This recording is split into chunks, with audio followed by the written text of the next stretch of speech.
بسم اللہ الرحمن الرحیم۔ السلام علیکم عزیز طلبہ، اپنے 5ویں لیکچر کے ساتھ Saima Hayat Khan Aspire college Jhang campus سے آپ کی حاضر خدمت۔ بیٹے آج جو ہمارا موضوع ہے وہ ہے غزل۔ میر تقی میر کی آپ پہلے پڑھ چکے، غزل کی تعریف آپ کر چکے۔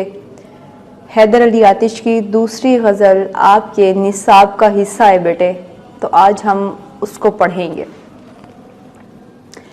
حیدر علی آتش کی زبان اور بیان کی شائستگی، عمدگی، ان کا لکھنوی انداز، ان کا حسن تغزل، ان کا رعایت لفظی، یہ وہ تمام تر خوبیاں ہیں جو یکجا ہو کر آپ کی شاعری کو بہت عروج پر لے جاتی۔ اگر حیدر علی آتش کے حوالے سے ہم دیکھیں بیٹے، ان کی پیدائش کو تو وہ 1764 میں فیض آباد میں انہوں نے جنم لیا۔ لکھنؤ میں وہ 1846 میں فوت ہوئے۔ آباء و اجداد ان کے بغداد سے تعلق رکھتے تھے۔ ہم اثر استاد شاعر جو ہیں وہ ان کے امام بخش ناسخ ہیں، اور ان کی جو یہ شاعری ہے، ان کی شاعری کا جو دور ہے یہ عروج کا دور مانا جاتا ہے، اردو شاعری میں عہد زری مانا جاتا ہے۔ اگر اپنے ہم شعری خصوصیات کی طرف آئیں اپنے شاعر کی، کہ ان کی جو شاعری ہے اردو ادب میں، اس میں کون سی اہم خصوصیات ہیں بیٹے، تو سب سے پہلے خصوصیات میں دبستان لکھنوی ہے، ان کا لکھنوی انداز تحریر ہے، شریدہ سری ہے، رجایت ہے، قناعت ہے، تصوف ہے، حقیقت پسندی ہے، توکل ہے اور انفرادیت ہے۔ ان تمام چیزوں نے مل کر آتش کی شاعری کو بہت خوبصورت اور رنگین بنا دیا۔ اگر ہم اپنے شعر کی جانب آئیں جو ہمارے نصابی کتاب میں موجود ہے، تو سب سے پہلے ہے کہ یہ آرزو تھی تجھے گل کے روبرو کرتے، ہم اور بلبلے بےتاب گفتگو کرتے۔ تو گویا شاعر نے ایک حسرت، ایک آرزو کا ذکر کیا ہے۔ وہ یہ چاہتے ہیں کہ میں یہ خیال کرتا ہوں کہ میرا محبوب اور بلبل کا محبوب آمنے سامنے آئے۔ اردو ادب میں پھول کو بلبل کا محبوب تصور کیا جاتا ہے۔ بلبل فریفتہ ہے کس پر؟ ایک پھول پر۔ کیوں؟ اس کی خوبصورتی کی، اس کے رنگ کی وجہ سے۔ اب یہاں پر شاعر کہتے ہیں کہ میں یہ چاہتا ہوں کہ کبھی ایسا ہو کہ میں بلبل کے سامنے خود بیٹھوں اور اس کے محبوب یعنی گل کے سامنے اپنے محبوب کو بٹھاؤں، اور پھر میں اس سے پوچھوں کہ اب بتاؤ تمہارا محبوب حسن میں زیادہ ہے یا میرا محبوب۔ گویا وہ یہ کہنا چاہ رہے ہیں کہ شاید ایک گلاب میں، ایک گل میں نہ تو وہ رنگت ہے جو میرے محبوب کے رخسار میں ہے، نہ اس میں وہ خوشبو ہے، سنبل میں بھی وہ خوشبو نہیں ہے جو میرے محبوب کے گیسوؤں میں ہے۔ گویا ٹوٹلی طور پر اس کو ہم یہ کہہ سکتے ہیں، مکمل طور پر ہم یہ کہہ سکتے ہیں کہ یہ خالصاً عشق مجازی کا شعر ہو سکتا ہے۔ اب اس میں جب وہ محبوب کو آمنے سامنے بٹھاتے ہیں تو وہ پھر یہ کہنے پر مجبور ہو جاتے ہیں کہ میرا یہ دعویٰ ہے کہ بلبل بھی یہ کہنے پر مجبور ہو جائے گا کہ یقیناً میرا محبوب تم سے زیادہ حسین نہیں ہے، بلکہ تمہارا محبوب میرے محبوب کی نسبت بہت زیادہ حسین ہے۔ وہ یہاں تک بھی دعویٰ کر جاتے ہیں کہ عین ممکن ہے کہ میرا محبوب تو درکنار، اس کو میرے حسن نظر پر اس طرح سے یقین آئے کہ وہ مجھ سے ہی محبت کا دعویٰ کر بیٹھے کہ جس کا انتخاب اتنا عمدہ ہے، اتنا عالی ہے، گویا وہ شخص خود بھی چاہے جانے کے قابل ہے۔ وہ تو وہ ہے، تمہیں ہو جائے گی الفت مجھ سے، ایک نظر تم میرا محبوب نظر تو دیکھو۔ تو یہاں پر بیٹے پہلا ہم نے شعر بھی لکھ دیا ہے حوالے کے لیے، اس کو بھی ساتھ ساتھ دیکھتے رہیے گا۔ دوسرا ہے پیامبر نہ میسر ہوا تو خوب ہوا، زبان غیر سے کیا شرع آرزو کرتے۔ پیامبر بیٹے کہتے ہیں قاصد کو۔ اگر ہم لکھنوی دور میں چلے جاتے ہیں، لکھنؤ میں چلے جاتے ہیں، اس میں پیغام پہنچانے والا جو قاصد ہوتا تھا، پیامبر ہوتا تھا، اس کا باقاعدہ طور پر معاوضہ ہوتا تھا، بالکل اسی انداز میں اس کو ادا کیا جاتا تھا جس طرح سے ایک وکیل کو معاوضہ دیا جاتا ہے، اور 100 وکیلوں میں سے ایک وکیل چنا جاتا ہے جو اس کا مقدمہ احسن طریقے سے لڑ سکے اور یہ یقین ہو کہ اس کو شکست نہیں ہوگی، پھر اس وکیل کو منہ مانگا معاوضہ دیا جاتا ہے صرف اس وجہ سے کہ مقدمہ میں ہمیں کامیابی ہو۔ یہاں بھی جو پیامبر ہوتے تھے ان کا کام یہی ہوتا تھا کہ جو عاشق کی حالت زار ہے اس کو بڑھا چڑھا کر محبوب کے سامنے اس انداز میں پیش کیا جائے کہ اس کا دل نرم پڑ جائے اور وہ نگاہ التفات کرے اپنے عاشق کے اوپر۔ یہاں پر وہ یہ کہتے ہیں کہ چاہا تو میں نے یہ کہ مجھے بھی کوئی ایسا پیغام پہنچانے والا ملتا، لیکن شکر ہے، ہزار ہاں شکر ہے کہ ایسا نہیں ہوا۔ اس کی بھی 2 وجوہات ہو سکتی ہیں۔ پہلی یہ کہ میرے جو جذبات ہیں، جو میرے احساسات ہیں، جو میں اپنے محبوب کے بارے میں سوچتا ہوں، وہ ایک غیر اس کو ادا نہیں کر سکتا، اس کی زبان یقیناً میرے جذبات کو بیان کرنے سے قاصر رہے گی۔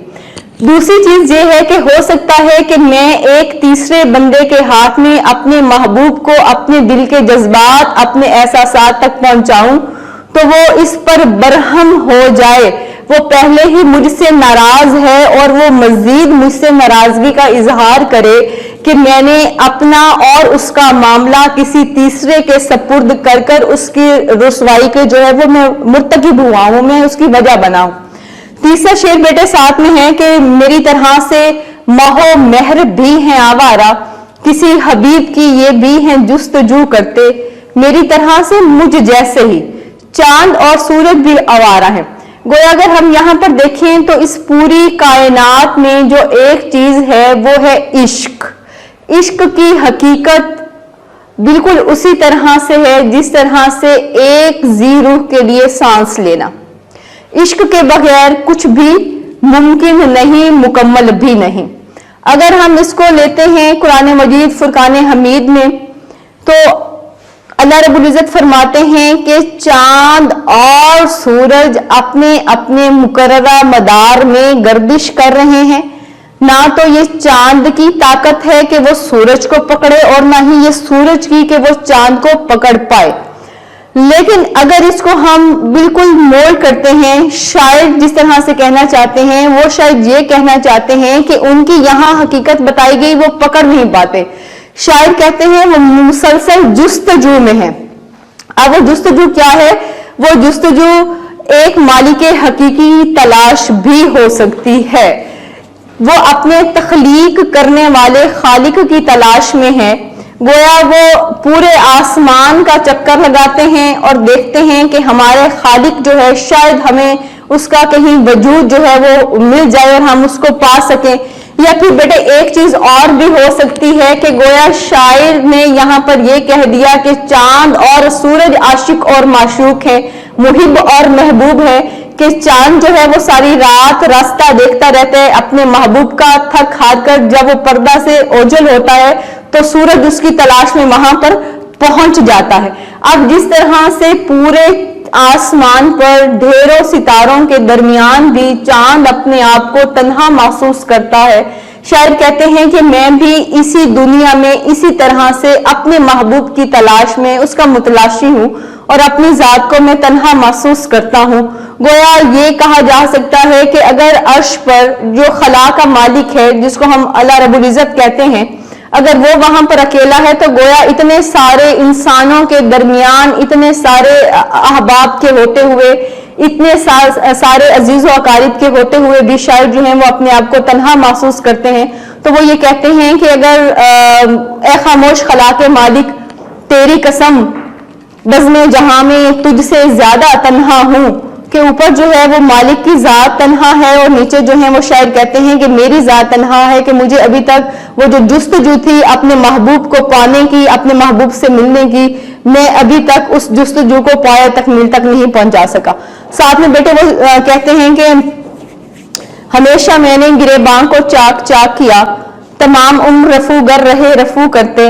اس میں شاعر نے اپنی حالت زار کو بیان کیا ہے۔ اب وہ حالت کیا ہے؟ پہلا اگر ہم سلسلہ وار دیکھیں تو ایک جذبہ ہے پیار کا، دوسرا جذبہ ہے محبت کا، تیسرا جذبہ ہے عشق کا، اور چوتھا جنون کی حالت اختیار کرتا ہے۔ جب عشق لا حاصل ہوتا ہے تو وہ حالت جنون کی طرف جاتا ہے۔ اب یہاں پر جنونی کیفیت میں شاعر اپنے گریبان کو چاک کرتے ہیں، پھاڑتے ہیں۔ اور رفوگر یہاں پر کون ہے؟ ویسے رفوگر کہا جاتا ہے کپڑے کو سینے والا، لیکن یہاں زخم کو سینے والا وہ لوگ ہیں یہاں پر رفوگر۔ جب شاعر نے مذہب عشق کو اختیار کیا، میدان عشق میں قدم رکھا، تو ناسے نصیحت کرنے والے اس کو بارہا یہ تلقین کرتے رہے کہ جو مذہب تم نے اختیار کیا ہے، جو راہ تم نے اختیار کی ہے، جس راستے پر تم چل رہے ہو، ماں سوائے رسوائی کے اس سے کچھ اور حاصل ہونے والا نہیں ہے۔ لیکن اس کے باوجود جو عاشق ہیں انہوں نے ان تمام چیزوں کو بالائے طاق رکھا، اور ان پر ایک ہی حالت، ایک ہی کیفیت طاری رہی، اور وہ تھا اپنے محبوب کے قرب کو پا لینا۔ ٹھیک ہو گیا؟ اب یہاں پر وہ یہ کہتے ہیں کہ جب وہ تمام سلسلہ ملامت کو سہ لیا، مصیبت کو سہ لیا، تمام اذیت کو سہ لیا، محبوب کی نظر انداز کرنا اس کو بھی برداشت کر دیا، ان تمام چیزوں کے باوجود بھی وہ صبر کا دامن جو ہے وہ پکڑے رکھے، اور انہوں نے اپنے صبر کے دامن کو نہیں چھوڑا۔ تو اب جو حالت ہوئی وہ یہ ہوئی کہ اتنی ساری قربانیوں کے باوجود بھی ان کے محبوب نے ان پر پیار کی نگاہ نہ ڈالی۔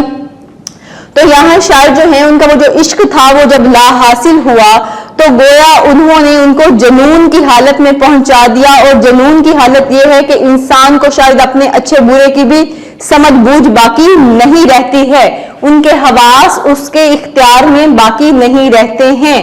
اب جب وہ حالت جنون میں آ کر اپنے گریبان کو چاک کرتا ہے تو وہی ناصرین، وہی لوگ جو اس کو سمجھاتے تھے، اس کو نصیحت کرتے تھے، جو ان کے چند عزیزوں میں تھے، وہ اس کے دامن کو رفو کرتے ہیں، وہ اس کے گریبان کو رفو کرتے ہیں۔ وہ یہ چاہتے ہیں کہ ہمارا دوست، ہمارا عزیز، ہمارا پیارا، اس پر دنیا جو ہنستی ہے اس سے اس کو بچایا جا سکے، لیکن افسوس صد افسوس کہ وہ بھی کتنے تک اور کہاں تک ایک ناکام عاشق کے گریبان کو سیتے رہتے۔ یہاں پر وہ یہ کہتے ہیں کہ یہ تو ساری زندگی کا معاملہ ہے کہ جب میں جذب و مستی کی کیفیت میں جاتا ہوں، جب مجھے اپنے محبوب کی یاد ستاتی ہے، تب تک میں اپنے گریبان کو چاک کرتا ہوں، اور یہ سلسلہ شروع سے ہے اور آخر تک رہے گا، یوں ہی برقرار رہے گا، اس کا کوئی بھی حل نظر نہیں آتا ہے۔ نہ میری کیفیت کم ہونے والی ہے اور نہ ہی میرے احباب کی وہ محبت میرے ساتھ کم ہونے والی ہے کہ وہ مجھے اس اذیت سے بچا سکیں۔ بیٹے یہ تو ہماری آج کی غزل تھی، امید ہے انشاءاللہ آپ کو سمجھ میں آ گئی ہوگی۔ اگر پھر بھی کوئی کوشچن ہو تو آپ ضرور کیجیے گا۔ اللہ آپ کا حامی و ناصر ہو۔ اللہ حافظ۔